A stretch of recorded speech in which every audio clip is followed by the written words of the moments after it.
The first time I saw him, he was kneeling in chains under white laboratory lights. The sign outside the containment wing read property of the Directorate. Species unknown. Hostile combatant. I had cleaned that hallway for 6 months. I kept my head down. I pushed my cart. I listened, and that night he looked up at me. His eyes were not like ours. They were silver, bright and reflective, like metal under starlight. His skin carried faint lines of blue light that pulsed slowly, almost like breathing. He was tall, even on his knees, broad-shouldered, built like a war machine forced into stillness. 2 guards stood behind him with shock rifles. He did not look at them. He looked at me. I froze. Cleaners were not supposed to make eye contact with captured assets. Then he spoke. His voice was low, rough but careful. "Human," he said quietly. "Get me out of here and I am yours forever."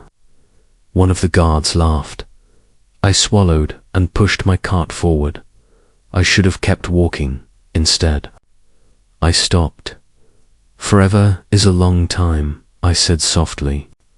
Pretending to scrub a clean floor, his glowing lines brightened.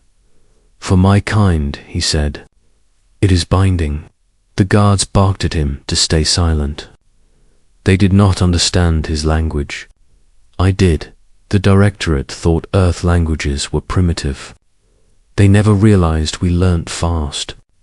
They never realized I had grown up decoding intercepted signals for fun. I finished my shift. I went home to my small apartment above a bakery that smelled like sugar and heat. I lay awake, staring at the ceiling. They had captured him 3 weeks earlier. News feeds called him the Butcher of Titan's Reach, said he wiped out an entire Directorate fleet alone.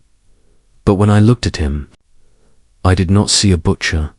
I saw someone cornered. The next night I brought him water. Cleaners were invisible. No one scanned my cart closely. I waited until the guards stepped away to argue. I leaned close, as if wiping the base of his restraints. "Why should I help you?" I whispered. His chains hummed with suppressed energy. "Because they will burn your oceans," he said calmly. "They already plan it." My breath caught. "They say that about every species." I said, "They do it to every species." He answered. His silver eyes did not blink. "I fought them because they enslaved my world," he continued. "You are next." The guards returned. I moved away. That night, I broke into the maintenance hub. I was not a soldier. I was not a spy. I was a human with curiosity and a stubborn streak.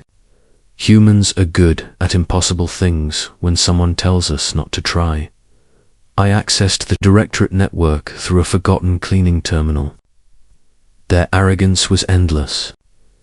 No one expected resistance from a species they called soft skin. They had plans. Earth was scheduled for compliance cleansing within a year. Oceans destabilized first. Infrastructure collapse next. Surviving population relocated to labor colonies. My hands shook. The captive alien was not lying. The next shift, I knelt by him again. "You were right." I said. "I know," he replied. I hesitated. "If I free you, you could destroy us too." He leaned closer, chains tightening. "My oath binds me stronger than any weapon," he said. "If you release me, I will defend your world as my own. I will stand with your people until my final breath." His glowing lines flared brighter. "For my kind, forever means until death." I looked at the shock collars around his wrists and throat, the energy dampeners embedded in the floor, the 10-meter blast door, the cameras. "This will not be easy," I said. He gave a faint smile. "You are human," he said. "I have studied your kind. Easy does not interest you." I almost laughed. Over the next week, I learned the system. Power cycles, guard rotations, emergency overrides. Humans built half the Directorate facilities on Earth. We knew our own work. We knew its flaws. The night I chose, a storm rolled over the city. Thunder rattled the glass above us. Power grids flickered. I initiated a maintenance cascade from my cart console. Fire suppression alarms triggered across 3 wings. Guards ran. I stepped into his chamber alone. "This is your only chance," I said. He nodded once. I pulled the manual release on the floor. DAMPENERS. Nothing happened. Of course, it would not be that simple. I swore under my breath and ripped open the access panel beneath his chains. Sparks bit my fingers. I rewired the control conduit using stripped copper from my cart's power cable. "Human," he said softly, watching me bleed. "You risk much." "You promised forever," I said. "Do not waste it." The locks snapped open. The room changed. He rose to his full height, and the air felt smaller around him. He rolled his shoulders once, as if shedding a lifetime of weight. The blast door began to close. He moved faster than sight. Metal screamed. The door stopped halfway. Guards fired. Blue light burst from his skin in a wave that bent the shock bolts aside. He caught one guard's rifle and crushed it like paper.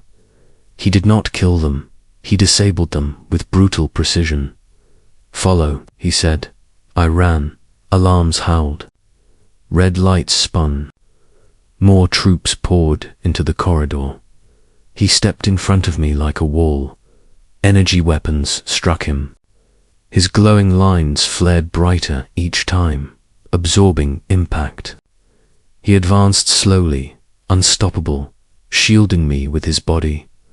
"Left," I shouted. "Maintenance shaft." We ducked into a narrow access tunnel, barely large enough for him. He crawled without complaint. "Extraction?" He asked. "No ship," I said. But I hijacked their hangar access. We burst into the underground bay where Directorate fighters rested. He stared at the sleek alien craft. "You can pilot this?" He asked. "I read the manuals," I said. He laughed once, deep and surprised. "Humans are terrifying," he said. We lifted off under heavy fire. The hangar roof tore open as we blasted through. City. Lights spread beneath us. Directorate cruisers hovered in low orbit. He placed one glowing hand over the control console. "Grant me weapon access," he said. I hesitated only a second. "Done." The fighter transformed in his hands. Systems awakened beyond my understanding. Hidden armaments powered up like a beast stretching after sleep. "You are not a prisoner." I realized. "I am a war captain," he said quietly. He guided the fighter straight toward the nearest cruiser. We should have died. Instead, he moved through space like he belonged there, like gravity answered to him.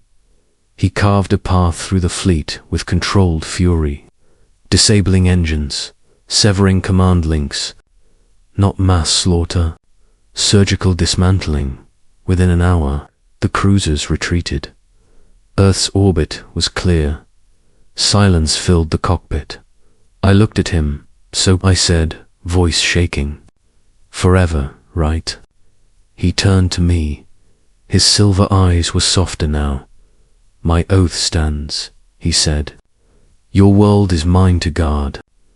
Your enemies are mine to face, and me." I asked before I could stop myself. He studied me carefully. "You freed me when you owed me nothing," he said. You trusted me against your own fear. In my culture, that bond is sacred. He placed his hand over his chest, then gently over mine. I am yours, he said. Not as property, as partner, as shield, as equal. Earth governments would panic when they learned what happened. The Directorate would regroup. War was not over, but humanity was not alone anymore. I smiled despite the chaos ahead. Good, I said. Because we are very difficult to protect. His laugh filled the cockpit. I know, he said. That is why I chose you.